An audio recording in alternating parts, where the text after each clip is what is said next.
Bonjour à tous et à toutes, j'espère que vous allez bien et que cette vidéo va vous trouver en pleine forme. Donc, bienvenue dans ce nouveau cercle de clarté. Je suis vraiment heureuse de vous retrouver aujourd'hui parce qu'on va ouvrir ensemble un tout nouveau cycle. Que vous soyez en train de me regarder en direct ou que vous tombiez sur cette vidéo plus tard en replay, sachez que je suis vraiment contente que vous soyez là maintenant avec moi. Alors, comme je vous l'avais dit pour ceux et celles qui me connaissent, pendant tout le mois de juillet et le mois d'août, le cercle des clartés sera enregistré pour vous laisser profiter de vos vacances et de se retrouver au mois de septembre pour les lives. Si c'est la première fois que vous me retrouvez ici, je m'appelle Sandra, je suis praticienne en libération, coach intuitive et je vous accompagne sur le chemin qui mène vers vous-même, d'où le nom Chemin vers soi. Chaque samedi, ici, on prend un temps ensemble pour explorer un sujet qui touche à notre intériorité, à ce qui se joue en nous, souvent en silence. Et aujourd'hui, on démarre un cycle que j'ai vraiment hâte d'explorer avec vous, le corps. Ce qu'il retient, ce qu'il exprime, ce qu'il essaie de nous dire en permanence. Souvent sans qu'on lui laisse vraiment la parole. Et je vous annonce déjà la couleur, ce cycle va nous mener le 24 juillet vers un rendez-vous que je prépare depuis un petit moment. C'est un atelier corps suivi d'un accompagnement de 8 semaines pour celles qui voudront aller plus loin. On y reviendra en détail dans les prochaines semaines, mais je voulais que vous le sachiez dès maintenant pour que vous puissiez déjà noter la date dans un coin de votre tête. Allez, installez-vous confortablement, prenez peut-être un carnet si vous aimez noter ce qui vous touche pendant qu'on parle. Et on commence. Alors, vous allez me dire pourquoi le corps? Eh bien parce que c'est souvent la dernière chose qu'on écoute et la première chose qui nous parle. Une boule au ventre avant un rendez-vous important, une tension dans la nuque qui revient toujours exactement au même endroit dès que la charge mentale monte, une fatigue immense qui arrive pile au moment où on devrait d'ailleurs être hyper motivé, productive, disponible pour tout le monde sauf pour soi. Il faut savoir que le corps ne ment jamais. Il exprime en langage physique ce que le mental n'a pas encore le droit, ou du moins la place, d'exprimer autrement. Et c'est ça, c'est une clé essentielle à comprendre. Le corps n'est pas un problème à faire taire, c'est un messager. Un messager qui très souvent parle depuis des années dans l'indifférence générale, jusqu'à ce qu'il soit obligé de crier pour se faire entendre. Une inflammation, une douleur chronique, un épuisement qui ne passe pas même après des vacances, une prise de poids. Je vous pose une question et si vous le souhaitez, notez votre réponse ou partagez-la en commentaire un peu plus tard. Est-ce que vous avez une zone du corps qui réagit toujours en premier quand quelque chose ne va pas? Le ventre, les épaules, la gorge, la tête, la mâchoire. Alors moi, je vais vous donner même la nuque, puisque moi, la plupart du temps, c'est la nuque. Tout de suite, la nuque, elle se raidit, et ça fait mal, c'est tendu. Limite, on aurait l'impression que ma tête pèse plus d'une tonne. Donc, c'est assez fou. Eh bien voilà, prenez quelques secondes, vraiment. Je vous invite à fermer peut-être les yeux, hein, si vous êtes en sécurité pour le faire, bien entendu, et laissez venir la réponse, attention, sans la juger. Chez beaucoup de mes clientes ou clients, je retrouve des schémas très semblables. La gorge nouée, chez elles c'est surtout chez les personnes qui n'ont jamais eu le droit ou l'espace d'exprimer leur colère ou leur désaccord dans leur famille. Le ventre, en permanence contracté. Alors, c'est plutôt celles qui ont dû apprendre très jeune à anticiper, à contrôler, à ne jamais être prises au dépourvu. Les épaules qui remontent vers les oreilles, clic. C'est plutôt chez les personnes qui portent littéralement le poids des autres depuis l'enfance. Mais ça peut être également, bien sûr, le poids du quotidien, donné par le travail, par même la communauté, hein, nos amis, nos parents, nos enfants, notre famille. Hein, c'est très généraliste. Hein, prenez vraiment sur le ton général. Et ce n'est pas un hasard. Et ce n'est pas non plus dans la tête, comme on nous le dit parfois un peu vite. C'est extrêmement concret. Il y a un concept qui m'intéresse énormément et qu'on va explorer plus en profondeur pendant ce cycle, c'est la mémoire cellulaire. Donc si vous me suivez, ou pour ceux qui ne me suivent pas, je vous invite à revoir des anciennes vidéos où j'en parlais. L'idée que notre corps garde en mémoire ce que notre histoire, et parfois même l'histoire de nos parents et de nos grands-parents et arrière-grands-parents, n'a pas pu exprimer avec des mots. Et ce n'est pas juste une intuition ésotérique d'ailleurs, ça rejoint en fait des découvertes bien réelles du côté de l'épigénétique. Les travaux du chercheur Michael Minet, par exemple, ont montré que le niveau de stress vécu par une mère peut littéralement modifier l'expression de certains gènes chez son enfant, sans changer l'ADN lui-même, bien entendu, mais en changeant la façon dont il s'exprime. Autrement dit, ce que nos parents ont vécu, ce qu'ils n'ont pas pu digérer émotionnellement, peut laisser une empreinte biologique transmise sans qu'un seul mot n'ait jamais été prononcé sur le sujet. Et ça, quand on le comprend vraiment, ça change tout. Parce que si vous portez une tension, une peur, un schéma corporel qui semble disproportionné par rapport à votre vie actuelle, ce n'est peut-être même ce n'est peut-être même pas entièrement le vôtre à l'origine. C'est une mémoire. Et une mémoire, ça peut se déposer, ça peut se libérer. Ce n'est pas une question émotionnelle abstraite non plus.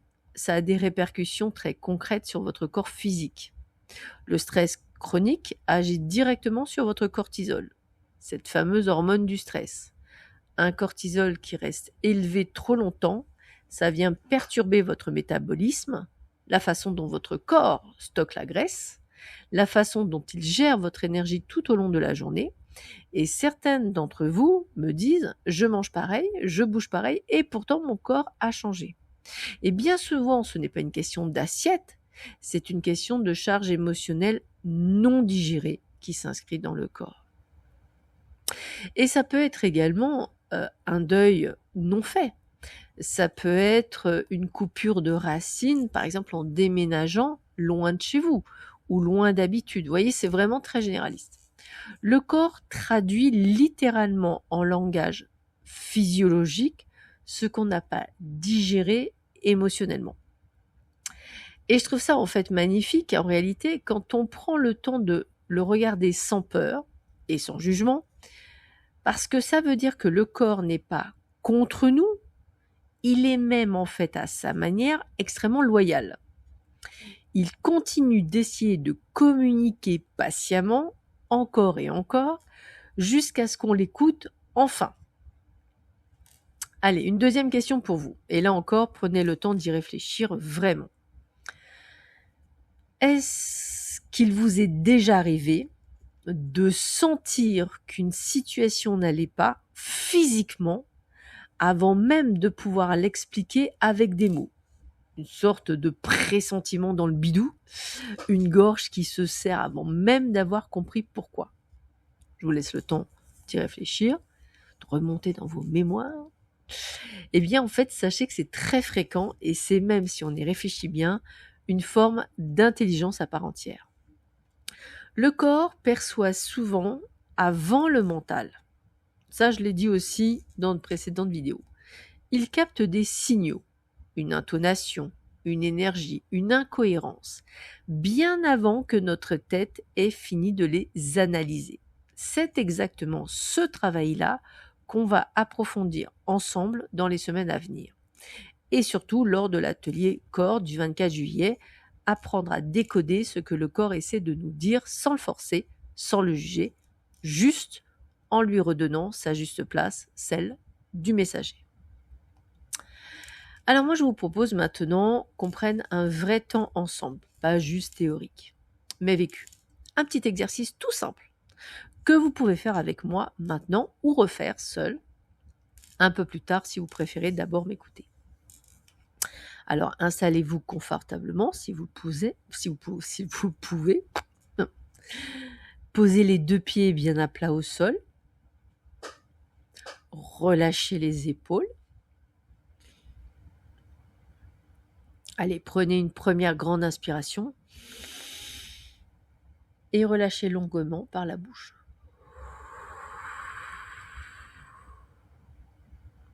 Une deuxième fois, prenez une grande inspiration et relâchez longuement par la bouche.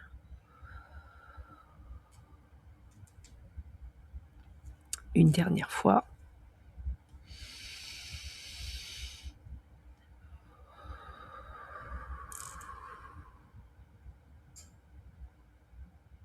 Maintenant, je vous invite à poser une main doucement sur la zone de votre corps qui réagit le plus souvent au stress.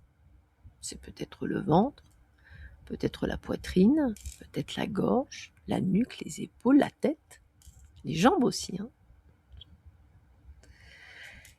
Et simplement, en silence ou à voix haute, si vous êtes seul, demandez-lui, et ne rigolez pas, mais vous pouvez communiquer avec lui, qu'est-ce que tu essaies de me dire? Et vous allez me dire, Sandra, t'es folle. Vous avez le droit. Mais je vous invite quand même à le faire. Vous n'avez pas besoin d'une réponse d'ailleurs immédiate. Ce n'est pas grave, on n'est pas là pour en avoir une. Si rien ne vient tout de suite, c'est peut-être normal. Ou si ce qui vient est flou, une image, une couleur, une émotion, sans mots dessus. Tout ça, ce n'est pas grave. L'intention d'écouter compte déjà énormément. Et même si vous écoutez avec votre mental, sachez qu'aussi vous allez écouter avec votre inconscient. C'est important. C'est souvent ça le vrai début du changement. Pas la compréhension totale et immédiate, mais plutôt l'ouverture. Le fait de dire à son corps « je suis là, je t'écoute, tu n'es plus seul avec ça ».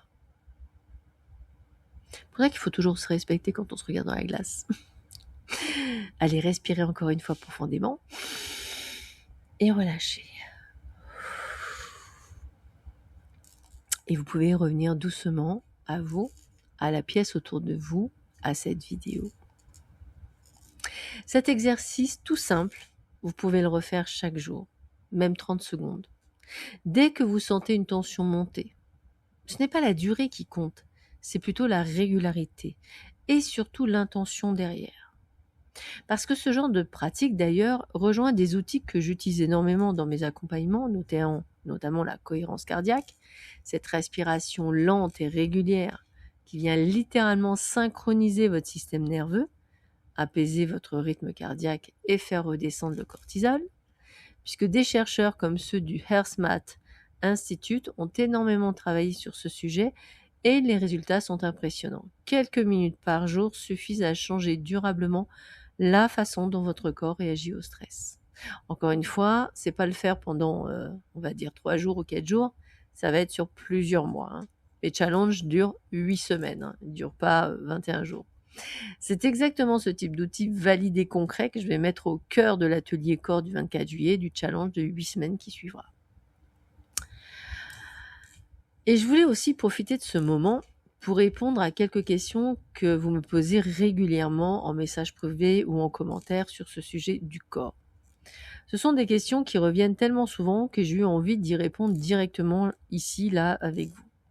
Alors la première question, c'est souvent, est-ce que je dois d'abord comprendre pourquoi j'ai ce schéma avant de pouvoir le libérer?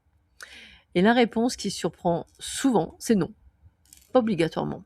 On a beaucoup cru longtemps qu'il fallait tout comprendre intellectuellement pour guérir.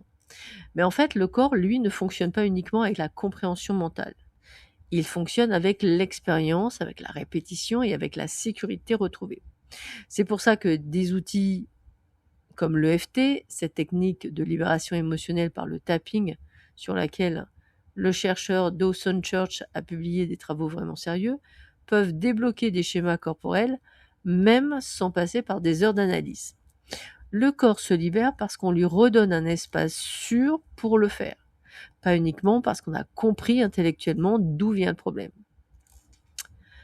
La deuxième question très fréquente, pourquoi j'ai l'impression que mon corps me trahit justement au moment où j'ai le plus besoin d'énergie? Alors là, je pense que tout de suite, un concept que j'adore partager, celui des rythmes ultradiens. Étudié notamment par le chercheur Pérez Lavie, notre corps, lui, fonctionne par cycle naturel de 90 à 120 minutes environ. Après ce cycle, il a besoin d'une vraie pause de 15 à 20 minutes pour pouvoir repartir efficacement. Le problème, c'est que dans nos vies modernes, on ignore complètement ce signal. On pousse, on pousse, on pousse, on pousse avec du café, avec de la volonté, avec de la pression, et le corps, lui, finit par s'effondrer, parfois même brutalement, parce qu'on ne lui a jamais laissé le temps de respirer selon son propre rythme. Alors ce n'est pas une trahison, c'est une horloge biologique qu'on a appris à ignorer et qu'on peut réapprendre à respecter. Donc je vous le rappelle, au bout de 90 minutes ou 120 minutes environ de travail, quel qu'il soit, vous prenez 15 à 20 minutes de pause. Évidemment, dans un travail comme moi j'ai pu avoir, c'est pas du tout possible à faire, et ça je l'entends, mais idéalement parlant, quand vous êtes en repos, parce que même quand on est en repos, on fait des choses, du ménage, voilà, s'occuper des enfants, s'occuper de plein de choses, de préparer à manger, eh bien je vous invite toutes les 90 à 120 minutes de vous prendre 15 ou 20 minutes. Ça c'est important. Et vous verrez, vous allez retrouver cette énergie sans médoc. Troisième question qui revient énormément, est-ce que je peux vraiment changer des schémas corporels installés depuis l'enfance? Oui, sans problème. Sincèrement, c'est oui. Et c'est là que la neuroplasticité entre en jeu. Cette capacité extraordinaire de notre cerveau et de notre système nerveux à se réorganiser tout au long de la vie. D'ailleurs, le chercheur Norman Doidge a énormément documenté ce phénomène. Le cerveau n'est pas figé après l'enfance, contrairement à ce qu'on a longtemps cru. Chaque nouvelle expérience, chaque nouvelle pratique répétée peut littéralement créer de nouvelles connexions et petit à petit réécrire d'anciens schémas. Ce n'est jamais instantané, je ne vous mentirai pas là-dessus, mais c'est réel et c'est accessible à n'importe quel âge, à n'importe quel moment de votre histoire. Voilà, j'espère que ces réponses vous parlent, et si vous avez d'autres questions sur ce sujet, eh bien laissez-les en commentaire sous cette vidéo. Je les lirai avec attention et je pourrai même en reprendre certaines lors d'un prochain cercle de clarté. Voilà, on arrive déjà à la fin de ce premier cercle de clarté du cycle corps. Merci en tous les cas d'avoir été là avec moi pendant ce moment. Que vous m'écoutiez en direct ou en replay, ce temps que vous prenez pour vous, pour votre corps, pour votre écoute intérieure, ben cela compte vraiment. Je vous rappelle qu'on se retrouve samedi prochain, le 18 juillet à 15h30 pour continuer ensemble sur ce thème du corps. On parlera notamment du lien entre stress, insuline et poids, un sujet qui, je le sais, parle à énormément d'entre vous et qui mérite qu'on prenne le temps de le comprendre vraiment sans jugement, sans culpabilité, juste avec de la clarté. Et gardez bien la date du 24 juillet dans un petit coin de votre tête. L'atelier corps arrive, un moment que je prépare avec beaucoup de soin pour vous aider à faire la paix avec ce corps qui finalement ne fait que vous parler depuis toujours. Et pour celles qui voudront aller plus loin, un accompagnement de 8 semaines suivra via un groupe WhatsApp, donc c'est pas quelque chose de trop lourd, pour vraiment ancrer ce travail dans la durée, pas juste le temps d'un atelier. Toutes les informations complètes arrivent très bientôt ici et sur mes réseaux. D'ici là, je vous invite à faire chaque jour ce tout petit geste qu'on a pratiqué ensemble aujourd'hui. Une main sur la zone qui parle, 3 respirations et la question « Qu'est-ce que tu essaies de me dire ?» Rien de plus. C'est souvent dans cette simplicité-là que commence le vrai changement. Merci encore d'être là chaque semaine. C'est un véritable bonheur de partager ces moments avec vous. Prenez soin de vous, écoutez votre corps et on se retrouve très vite. À samedi prochain.